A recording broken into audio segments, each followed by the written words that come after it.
Happy Friday, chikahan mga kapuso! Sa pag-ibigan, nakasentro ang tema ng magpakailanman episode ng Pagbibidahan ni Katrina Halili this Saturday. Pero in real life, ibang klaseng love daw ang kanyang pinagtutuunan ngayon ng pansin. Makichika kay Nelson Canlas. Wow, pares pa tayo naka-stripes. Yes. Patok online ang content ni Katrina Halili kasama ang anak na si Katie. Dagdag pa sa hinahangaan ng netizens ang anilay healthy co-parenting relationship ni Katrina at Chris Lawrence para kay Katie. Sabi ni Katrina, positivity ang kanyang goal sa pagpasok ng taong ito. Kasama na rito ang pagpapatawad at pagiging friends kay Chris. Proof daw ito that exes can be friends. Nagkasama po kami nung last January ng siguro mga 3 days and 2 nights. So, ayun, syempre nilubos-lubos na namin. Marami akong realization na nakwento ko din sa'yo before.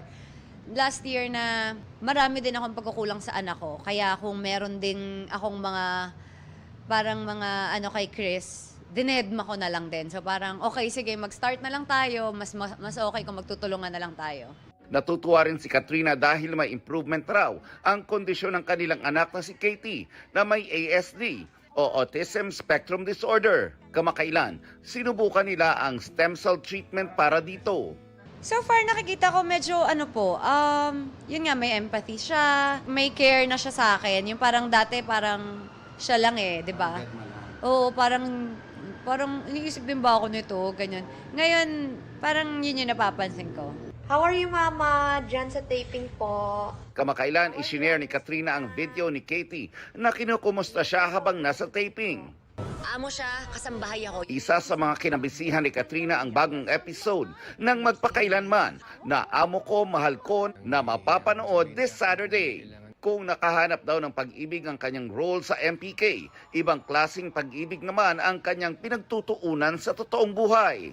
Kung may darating, ba't hindi? Wow. Pero, hindi ko iniisip yung love ngayon. Bakit? Wala! Ay, di priority. Hindi priority. Natutunan ko ngayon, hindi ko kailangan hanapin yung love sa, alam mo yun, sa partner, ganyan. Yung love, mahanap mo yun sa sarili mo pag at peace ka. 'Di ba? So, masaya ka sa buhay mo. Hindi kailangan sa ibang tao. Makakasama ni Katrina sa episode ng MPK sina Raymond Bagatsing, Tart Carlos at Dom Pangilinan. Ang na-learn ko is, love has no bounds po. If para sa'yo talaga yung person, darating din yun po. Basically, love is love. Hindi mo mapipigilan yan. If it comes to you, kahit hindi mo yan hinanap, mapupunta pa rin yan sa'yo. Nelson Canlas, updated sa Showbiz Happenings.